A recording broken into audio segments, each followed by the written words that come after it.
నమస్కారం. అహల్య న్యూస్ కి స్వాగతం. ఆంధ్రప్రదేశ్ రాజధాని అమరావతి అభివృద్ధిలో భాగంగా ఏపీ ప్రభుత్వం మరో కీలక అడుగు వేసింది. రాజధాని ప్రాంతంలోని క్వాంటమ్ వ్యాలీలో అత్యాధునిక సౌకర్యాలతో నిర్మించేలా తలపెట్టిన ట్విన్ ఆఫీస్ టవర్ల నిర్మాణానికి అధికారికంగా పరిపాలన అనుమతులు లభించాయి. రాజధాని నగరంలో మౌలిక సదుపాయాల కల్పన, పరిపాలన యంత్రాంగానికి అవసరమైన కార్యాలయాల కోసం ఈ ట్విన్ టవర్లను ప్రభుత్వం ప్రతిష్టాత్మకంగా చేపడుతుంది. ట్విన్ టవర్ల షెల్ అండ్ కోర్ నిర్మాణ పనుల కోసం 1208.41 కోట్లు కేటాయిస్తూ మున్సిపల్ పరిపాలన శాఖ ఉత్తర్వులు జారీ చేసింది. గత నెల 23వ తేదీన జరిగిన 60వ ఏపీసీఆర్డీఏ అథారిటీ సమావేశంలో తీసుకున్న నిర్ణయం మేరకు ఈ నిధులను మంజూరు చేస్తుంది. ప్రజలకు, వైద్యులకు ఆరోగ్య సేవలను మరింత సులభాంతరం చేస్తూ ఆంధ్రప్రదేశ్ ప్రభుత్వం మరో కీలక నిర్ణయం తీసుకుంది. డిజిటల్ సేవల విస్తరణలో భాగంగా ఆధునిక సాంకేతికతను వినియోగిస్తూ ఆంధ్రప్రదేశ్ మెడికల్ కౌన్సిల్ సేవలను మనమిత్ర వాట్సాప్ ద్వారా అందుబాటులోకి తెచ్చింది.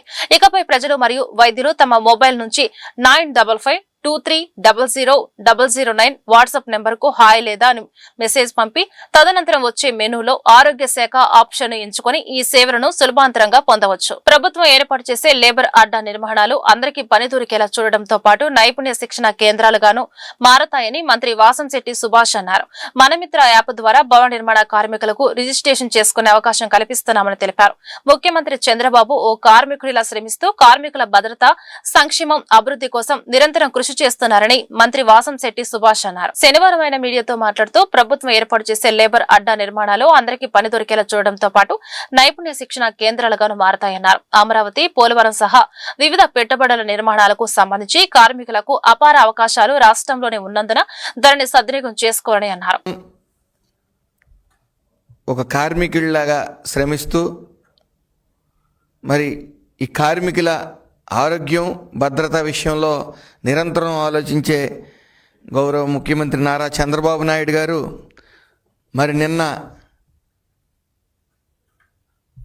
మేడే రోజున ఒక శుభవార్త చెప్పడం జరిగింది. లేబర్ అడ్డాస్ అనేవి 15 నగరాల్లో వెనువెంటనే నిర్మించండి అని చెప్పడం జరిగింది. దీనివల్ల ఎవరైతే జట్టు కూలీలు కానీ, కార్మికులు కానీ మనం చూస్తూ ఉంటాం, చాలా సెంటర్లో నడి రోడ్డు మీద నిలబడి పనుల కోసం ఎవరన్నా యాజమాన్యం వస్తుంది, కూలి పనుల కోసం అక్కడ చేసుకుందామని వెయిట్ చేయడం చూస్తూ ఉంటాం. దానివల్ల ప్రమాదాలకు కానీ, మండుటెండలో వాళ్ళు నిలబడటం కానీ ఇవన్నీ జరుగుతూ ఉన్నాయి. వీళ్ళకి ఏదో చేయాలనే ఆలోచనతో మరి నారా చంద్రబాబు నాయుడు గారు లేబర్ అడ్డాస్ అనేవి 15 పైలట్ ప్రాజెక్టుల కింద 15 నగరాల్లో పెట్టమని చెప్పడం జరిగింది. దానివల్ల విశ్రాంతి తీసుకునే అవకాశం, అలాగే టాయిలెట్స్ ఉపయోగించుకునే అవకాశం, అలాగే వాళ్ళకి అక్కడ స్కిల్ ఇచ్చే అవకాశం. అంటే చంద్రబాబు నాయుడు గారు నాకు కావాల్సింది హార్డ్ వర్క్ కాదు, స్మార్ట్ వర్క్ అని చెప్తా ఉన్నారు. కొత్తగా వచ్చిన పరికరాల్ని వాళ్ళు ఎలా యూజ్ చేయాలనేది స్కిల్ ఇవ్వడంతో పాటు కొంతమంది యాజమాన్యుల ద్వారా కొంత ఇన్ఫర్మేషన్ తీసుకుని వాళ్ళకి ఎంత లేబర్ కావాలి, జట్టు కూలీలు కావాలనేది అక్కడ డేటా ఉంటుంది. కాబట్టి వాళ్ళందరికీ కూడా పని దొరికే విధంగా, ఉపాధి కల్పించే విధంగా కూడా ఈ లేబర్ అడ్డాస్ ఉపయోగపడతాయి. మరి ఇది పైలట్ ప్రాజెక్ట్ కిందే చేస్తూ ఉన్నాం. ఈ పైలట్ ప్రాజెక్ట్ 15 పూర్తి అవగానే ఇంచుమించు ప్రతి కాన్స్టిట్యున్సీల్లో కూడా లేబర్ అడ్డాస్ అనేవి నిర్మించబోతూ ఉన్నాం. అదేవిధంగా ఈరోజు చూస్తూ ఉంటే పోలవరం కానీ, అమరావతి నిర్మాణం కానీ, పారిశ్రామిక కారిడార్లు కానీ, లాజిస్టిక్స్ కానీ ఇలా వేసవి సెలవుల్లో ప్రజలకు ఆహ్లాదాన్ని పంచేందుకు దుబాయ్ వాటర్ ఫాల్స్ ఎగ్జిబిషన్ సిద్దమైందని ప్రముఖ పారిశ్రామికవేత్త బబ్బూరి భూపాల్ చౌదరి వెల్లడించారు. సుమారు 50 అడుగుల ఎత్తు, 200 అడుగుల పొడవుతో కొండల నుంచి కిందకు జాలువారేలా నిర్మించిన కృత్రిమ జలపాతం ఇక్కడ ప్రధాన ఆకర్షణగా నిలపనుందని స్పష్టం చేశారు. నగర ప్రజలు పెద్ద ఎత్తున తరలివచ్చి ఈ ప్రదర్శనను విజయవంతం చేయాలని కోరారు. నగరంలోని పున్నమి ఘాట్ సమీపంలో గల బబ్బూరి గ్రౌండ్స్ లో Jeevan Sagar trade fair Dubai water falls exhibition ప్రారంభమైంది. ముఖ్య అతిథిగా ప్రముఖ పారిశ్రామికవేత్త బబ్బూరి భూపాల్ చౌదరి విచ్చేసి రిబ్బన్ కట్ చేసి ఎగ్జిబిషన్ ను లాంఛనంగా ప్రారంభించారు. అనంతరం వాటర్ ఫాల్స్ ని చూసి ఆశ్చర్యచకితులయ్యారు. ఈ సందర్భంగా ఏర్పాటు చేసిన మీడియా సమావేశంలో ముఖ్య అతిథి Babburi Bhupal, exhibition proprietor G Mohan Rao, exhibition manager P Krishna తదితరులు మాట్లాడుతూ ఈ ప్రదర్శన మే 1వ తేదీ నుంచి జూన్ 17 వరకు కొనసాగుతుందన్నారు. విజయవాడ నగర ప్రజలకు ప్రత్యేక ఆకర్షణతో రకరకాల అమ్యూజ్మెంట్తో వివిధ ఫుడ్ ప్రొడక్ట్స్తో ఈ సమ్మర్ని అలహరించడానికి జీవన్ సాగర్ వారు ఈరోజు ఇక్కడ సమ్మర్ ఎగ్జిబిషన్ పెట్టడం జరిగింది. అదే మీరు చూస్తున్నారు కదా, కొత్తదనం, అందరూ పిల్లలు ఎలాగా ఆడుకుంటున్నారు. అదేవిధంగా ఈ సమ్మర్ ఎగ్జిబిషన్ అలహరిస్తుందని చెప్పి ఈ చల్లని వాతావరణంలో నదీ తీర ప్రాంతంలో అందరికీ ఈ సమ్మర్లో బాగుంటుందని ఒక ఉద్దేశంతో ఈరోజు జీవన్ సాగర్ ఎగ్జిబిషన్ పెట్టడం జరిగింది.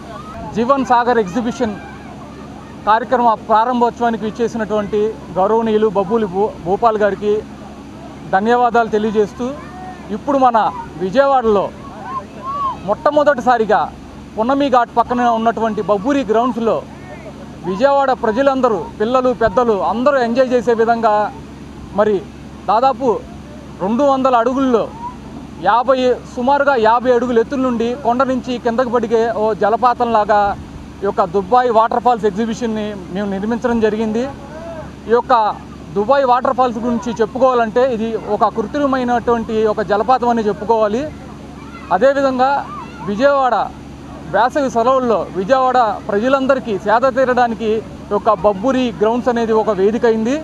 అదేవిధంగా విజయవాడ సందర్శకులను అలరించడానికి ఆహ్లాదకరమైనటువంటి వాతావరణంలో మరి యొక్క ఎగ్జిబిషన్ని మన బబ్బూరి గ్రౌండ్లో ఈ నెల మే 1వ తారీఖు నుండి అదేవిధంగా జూన్ 15వ తారీఖు వరకు ఈ యొక్క ప్రదర్శన నిర్వహించబడుతూ ఉంటుంది.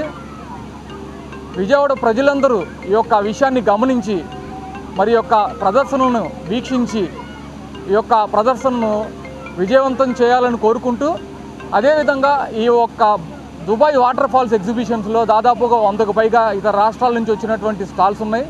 అదేవిధంగా జ్యువెలరీ ఐటమ్స్, బ్యాంగిల్స్, చెప్పల్స్, అనేక రకమైనటువంటి స్టాల్స్ యొక్క ప్రదర్శనలు అందుబాటులో ఉన్నాయి. నమస్కారం, నా పేరు మోహన్ రావు, జీవన్ సాగర్ ఎగ్జిబిషన్ అధినేతను. మా హెడ్ ఆఫీసు గుంటూరు. ఈ బబ్బూరి గారు గ్రౌండ్లో భూపాల్ గారు మాకు 15 సంవత్సరాల నుంచి ప్రతి సంవత్సరం, ఒక సంవత్సరం కాకపోయినా ఒక సంవత్సరం మాకు గ్రౌండ్ వేయటం జరుగుతుంది. 15 సంవత్సరాల నుంచి కూడా వేసిన సెట్టింగ్ వేయకుండా రకరకాల సెట్టింగ్స్, అంటే ప్రజలకి కొత్తదనం చూపించాలనే ఉద్దేశంతో ఈ సంవత్సరం ఈ వాటర్ ఫాల్ అనేది పెడతాం జరిగింది. వాటర్ ఫాల్ కూడా చాలా సక్సెస్ఫుల్గా రన్ అవుతుంది. మన విజయవాడ ప్రజలకి కొత్తదనం చూపించాలనే ఉద్దేశంతో ఎన్నో ఎగ్జిబిషన్లు వస్తుంటాయి, కానీ ఇలాంటిది ఒక కొత్తదనం చూపించాలనే ఉద్దేశంతో చాలా కష్టాలకి ఓర్చుకొని ఈ వాటర్ ఫాల్ నిర్మించడం జరిగిందండి. ఈ అవకాశాన్ని మన విజయవాడ ప్రజలందరూ కూడా, చిన్నలు పెద్దలు అందరూ కూడా సద్వినియోగం చేసుకొని సాయంకాలం ఎంటర్టైన్మెంట్ చేస్తారని. విజయవాడ తూర్పు నియోజకవర్గంలో 21వ డివిజన్లో తొలగించిన పింఛన్లు పునరుద్ధరించాలని వైఎస్ఆర్సీపీ ఆందోళనకు దిగింది. ఎన్ఎస్ఎం స్కూల్ నుంచి సర్కిల్ ఆఫీస్ వరకు భారీ ర్యాలీ నిర్వహించింది. ఈ కార్యక్రమంలో ఎన్టీఆర్ జిల్లా అధ్యక్షులు దేవినేని అవినాష్, మాజీ మంత్రి వెల్లంపల్లి శ్రీనివాస్, మాజీ ఎమ్మెల్యే మల్లాది విష్ణు, మాజీ డిప్యూటీ మేయర్లు, మాజీ కార్పొరేటర్లు, వైఎస్ఆర్సీపీ కార్యకర్తలు పాల్గొన్నారు. వైఎస్ఆర్సీపీ ఎన్టీఆర్ జిల్లా అధ్యక్షుడు దేవినేని అవినాష్ మాట్లాడుతూ, వైఎస్ఆర్సీపీ హయాంలో ఉన్న పింఛన్లు కూటమి ప్రభుత్వం తొలగించిందన్నారు. దీనిపై జోనల్ కమిషనర్ కార్యాలయంలో వినతి పత్రం అందజేశామని, చంద్రబాబు ప్రభుత్వం ఏ ఒక్క పథకం కూడా అమలు చేయడం లేదన్నారు. మహిళలకు వైఎస్ జగన్ పెద్దపీట వేశారని, చంద్రబాబు వారిని మోసం చేశారన్నారు. రాష్ట్ర జిల్లా నాయకులందరూ కూడా ఈరోజు ఈ కార్యక్రమంలో పాల్గొన్నారు. ఎవరైతే పెన్షన్దారులు ఉన్నారో, కూడా అర్హత ఉండి పెన్షన్ రాని వాళ్ళు ఉన్నారో వాళ్ళు గారు ఈరోజు ఈ కార్యక్రమంలో పాల్గొని ర్యాలీగా జోనల్ కమిషనర్ గారికి ఈరోజు చాలా అన్యాయంగా ఈ కూటమి ప్రభుత్వం అధికారంలో వచ్చిన తర్వాత చంద్రబాబు నాయుడు నాయకత్వంలో ఒక్కటంటే ఒక్క సంక్షేమ పథకం ద్వారా ఈ యొక్క రాష్ట్రంలో ప్రజానికానికి ఇందాక పెద్ద వెల్లంపల్లి శ్రీనివాసరావు గారు చెప్పారు. ఈరోజు గతంలో మహిళలకు మేము చేయూత పేరుగానే ఉండి, లేకపోతే ఆసరా పేరుతో అనేక పథకాలు ఇల్లు స్థలాల గారు మహిళల పేరు మీద పెట్టిన ఘనత జగన్మోహన్ రెడ్డి గారు ఒక నాయకత్వం. ఈరోజు చంద్రబాబు వచ్చిన తర్వాత ప్రతి ఒక్కరికి గారు అన్యాయం చేస్తూ, మరీ ముఖ్యంగా ఇంట్లో ఉన్న మహిళలు ఎన్నో ఇబ్బందులు పడుతూ, ఈరోజు ఈ రాష్ట్రంలో మహిళలు ఎంతో ఇబ్బంది పడుతూ బాధపడుతున్నారు. మా తూర్పు నియోజకవర్గంలో 3000 మంది, మేము చెప్పింది కాదు, ఈరోజు ఏదైతే వాళ్ళకు అనుకూలంగా ఉన్న ఈనాడు పేపర్లోనే మా పెన్షన్ ఇవ్వండి అని చెప్పని 3,000 మందికి పైగా ఉన్నారని చెప్పని వాళ్ళే వార్తలు వేసుకున్నారు. దాదాపుగా 2,000 మందిని తొలగించారని చెప్పని ఈరోజు వాళ్ళ దాంట్లోనే వస్తారు. ఈరోజు వీళ్ళందరికీ ఎవరు న్యాయం చేస్తారు? గతంలో మా ప్రభుత్వంలో ఏ ఒక్క వ్యక్తికి ఏదైనా కారణాల వల్ల పెన్షన్ ఆగితే స్థానిక శాసనసభ్యులు గగ్గోలు పెట్టేవారు, అబద్ధాలు చెప్పేవారు, జగన్మోహన్ రెడ్డి గారిని నిందించేవారు. ఈ రోజు కళ్ళ ముందు దాదాపుగా 3,000 మంది రూపాయి వైద్యుడిగా సేవలు అందిస్తూ కోడెల శివప్రసాద్ ప్రజల ఆదరాభిమానాలు చొరగొన్నారని టీడీపీ రాష్ట్ర ప్రధాన కార్యదర్శి మాజీ మంత్రి దేవినేని ఉమామహేశ్వరరావు పేర్కొన్నారు. కోడెల జయంతిని పురస్కరించుకుని విజయవాడ రూరల్ మండలం గొల్లపూడి కార్యాలయంలో స్థానిక నేతలతో కలిసి ఆయన చిత్రపటానికి పూలమాల వేసి ఘనంగా నివాళులర్పించారు. సందర్భంగా దేవినేని ఉమా మాట్లాడుతూ నందమూరి తారక రామారావు పిలుపుతో రాజకీయాల్లోకి ప్రవేశించి గుంటూరు జిల్లా నరసరావుపేట నియోజకవర్గం నుంచి 1983లో విజయం సాధించి ఆ తర్వాత 5 సార్లు ఎమ్మెల్యేగా గెలిచారన్నారు. ఆంధ్రప్రదేశ్ రాజకీయాల్లో ముఖ్యంగా గుంటూరు జిల్లాలో ఒక అజరామరమైన ముద్ర వేసిన నాయకుడు డాక్టర్ కోడెల అన్నారు. రాజకీయాల్లో ఉమ్మడి ఆంధ్రప్రదేశ్లో జిల్లా రాజకీయాల్లో కీలక పాత్ర పోషించారు. ఆయనకు 3 కుమారులు, 3 డాక్టర్లు, 2 కుమారులు, 1 పాప, 3 డాక్టర్లు, భార్య కూడా డాక్టరే. మధ్యతరగతి కుటుంబంలో గుంటూరు జిల్లా మరి నకిరికల్లు మండలంలో కండ్లగుంట గ్రామంలో ఒక మధ్యతరగతి కుటుంబంలో పుట్టిన డాక్టర్ కోడెల శివప్రసాద్ గారు మరి ఆంధ్రాలయ కాలేజీలో చదువుకున్నారు, ఏసీ కాలేజీలో చదువుకున్నారు. అట్లాగే కర్నూలు మెడికల్ కాలేజీలో ఎంబీబీఎస్ చేసి గుంటూరు మెడికల్ కాలేజీలో కూడా చదువుకొని వారణాసిలో ఎంఎస్ పూర్తి చేసి ఆయన సత్తింపల్లిలో ప్రాక్టీస్ సీనియర్ డాక్టర్ దగ్గర ప్రారంభం చేసి నర్సరావుపేటలో హాస్పిటల్లో ప్రారంభం చేసి రూపాయి డాక్టర్గా పేరు తెచ్చుకున్నారు. అది మంచి అస్తవాసి.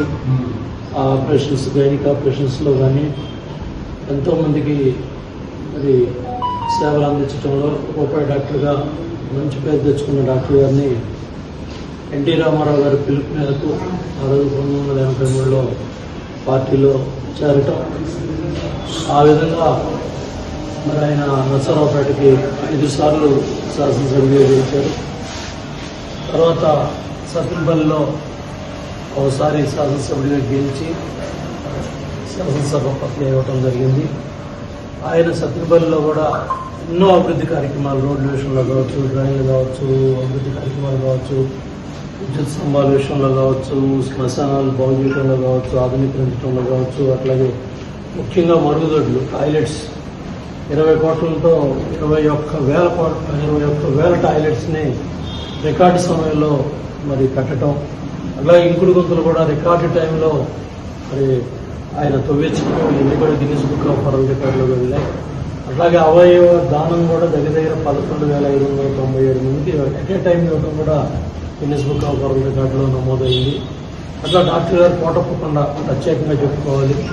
ఆ కోటప్పకుండా అభివృద్ధి కానీ, రోడ్ల విషయంలో కానీ, చెడ్డ దింగల పాటు కావచ్చు, ఆ దేవాలయాన్ని పెద్ద ఎత్తున అభివృద్ధి చేయడంలో, నిధులు తీసుకురావడంలో కానీ. అంజుమాని ఇస్లామియా కమిటీ స్కూల్లో 10వ తరగతి పరీక్షల్లో ఉత్తీర్ణత సాధించిన విద్యార్థులను అభినందించిన ఎమ్మెల్యే నజీర్ అహ్మద్. ఎమ్మెల్యే మహమ్మద్ నజీర్ మాట్లాడుతూ 2 దశాబ్దాలుగా అంజుమాన్ ఇస్లామియా పేరుతో ఉచితంగా స్కూల్ నిర్వహిస్తున్నామని చెప్పారు. ప్రైవేటు పాఠశాలకు దీటుగా 10వ తరగతి పరీక్షల్లో 95% ఉత్తీర్ణత సాధించారని సంతోషం వ్యక్తం చేశారు. విద్యార్థులకు, ఉపాధ్యాయులకు ధన్యవాదాలు తెలిపారు. విద్యాశాఖ మంత్రిగా నారా లోకేష్ తెచ్చిన సంస్కరణల వల్లనే ప్రభుత్వ పాఠశాలలలో విద్యార్థులు అత్యుత్తమ ప్రతిభ కనబరిచారని చెప్పారు. తెలుసు 10వ తరగతి అనేది ప్రతి ఒక్క విద్యార్థికి కూడా జీవితంలో ఒక ముందడుగేయడానికి ఒక అవకాశంగా మనందరం కూడా భావించాలి. అటువంటి 10వ తరగతి సంబంధించినటువంటి రిజల్ట్ మన రాష్ట్రంలో ఈరోజు విద్యాశాఖ మంత్రిగా నారా లోకేష్ గారు నిన్న మొన్న రాష్ట్రంలో వచ్చేటువంటి పేపర్స్ అన్నింటిలో కూడా చూసాం.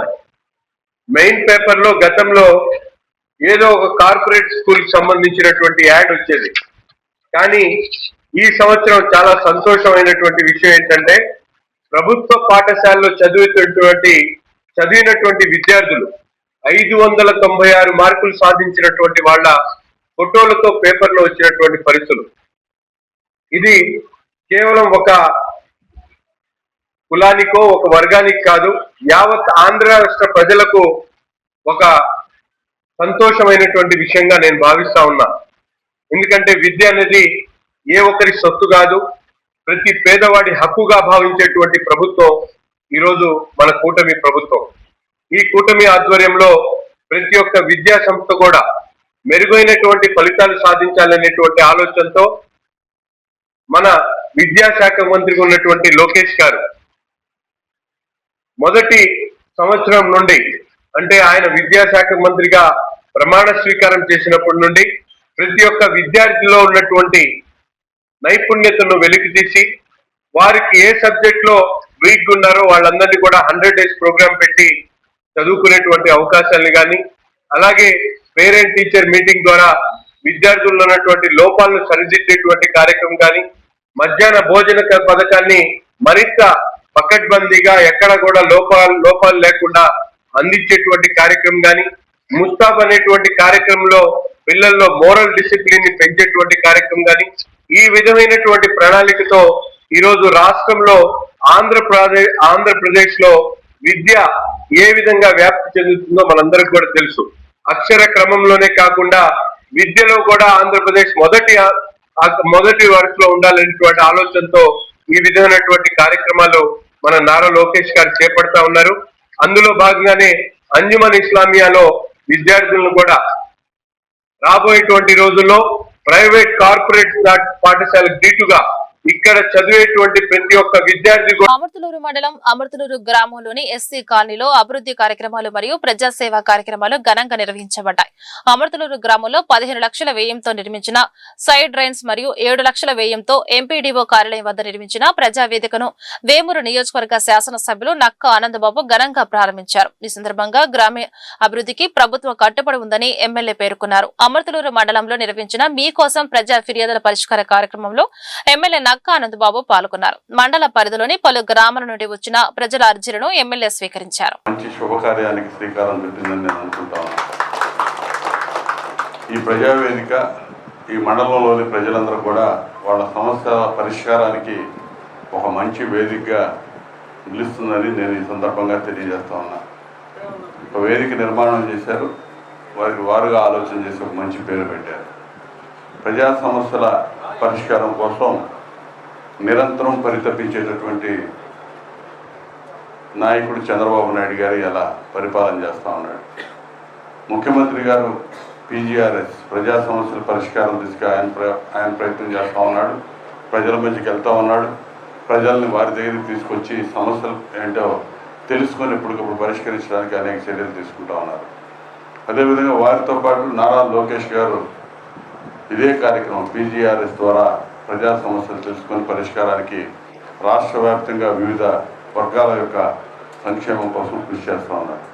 వారితో పాటు నిత్యం అధికారులు ప్రతి సోమవారం ప్రజా సమస్యల పరిష్కార వేదికలు నిర్వహిస్తారు. శాసనసభ్యులుగా మేము కూడా మీ మధ్యకు వచ్చి ప్రతి వారం ఈ ప్రజా సమస్యలు పరిష్కరించడానికి వేదికలు నిర్వహిస్తూ ఉన్నాం. దీనిలో విస్తృతంగా మీరందరూ కూడా మీ సమస్యలు మా దృష్టికి తీసుకొచ్చి ఆ సమస్యల పరిష్కారం చూపించగలుగుతూ ఉన్నాం. కొన్ని ఇమ్మీడియట్గా పరిష్కారం అయి ఉంటాయి, కొన్ని కొంత సమయం పట్టేదే ఉంటుందంటే ఆ సమయం పట్టే వాటికి ఆ సమస్యల పరిష్కారానికి నిరంతరం పర్యవేక్షణ కూడా జరుగుతూ ఉంది. ఖచ్చితంగా సమస్యలు పరిష్కరించాలి. ఎప్పటికప్పుడే ప్రజల్ని అన్ని రకాలుగా ముందుకు నడిపించడంలో ఈ ప్రభుత్వం ముందుంటుందని తెలియజేయడం కోసమే ఈ ప్రజా సమస్యల పరిష్కార వేదిక నిర్వహణ అని చెప్పి సందర్భంగా తెలియజేస్తూ ఈ వేదిక నిర్మాణాన్ని చేసినటువంటి ఈ మండల పరిషత్ ప్రైవేటు పాఠశాల విద్యార్థులతో పాటు ప్రభుత్వ ఉన్నత పాఠశాలలో విద్యార్థులు ఉత్తమ ప్రతిభను కనబరిచారని ఈస్ట్ ఎమ్మెల్యే మహమ్మద్ నజీర్ అన్నారు. తూర్పు నియోజకవర్గ తెలుగుదేశం పార్టీ కార్యాలయంలో ప్రభుత్వ ఉన్నత పాఠశాలలో చదువుతున్న విద్యార్థులను ఎమ్మెల్యే ఘనంగా సత్కరించి వారికి అభినందనలు తెలిపారు. అనంతరం ఎమ్మెల్యే మీడియాతో మాట్లాడుతూ తూర్పు నియోజకవర్గంలోని 17వ ప్రభుత్వ ఉన్నత పాఠశాలలో 10వ తరగతి చదువుతున్న విద్యార్థులు 1182 మంది పిల్లలు ఉత్తీర్ణులయ్యారని చెప్పారు. దాదాపు 80% మంది పిల్లలు పాస్ అయ్యారని తెలిపారు. అదేవిధంగా 582 మార్కులు సాధించారని చెప్పారు.